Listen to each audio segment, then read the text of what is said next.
Seorang balita berusia 3,5 tahun asal Kecamatan Melaya jatuh ke dalam sumur tua sedalam 30 meter Minggu 23 Januari sore.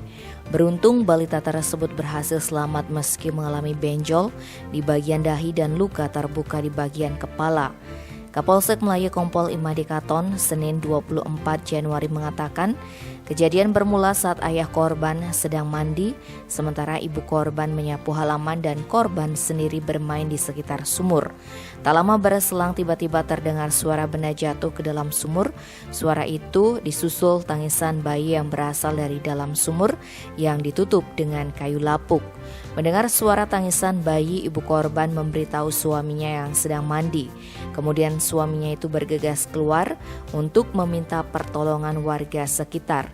Dibantu warga, korban ditarik dengan tali setelah diinstruksikan memegang tali dengan kuat.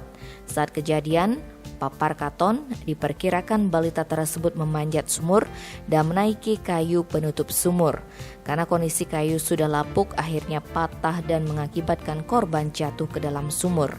Korban langsung dilarikan ke Puskesmas 1 Melaya lantaran mengalami luka di kepala.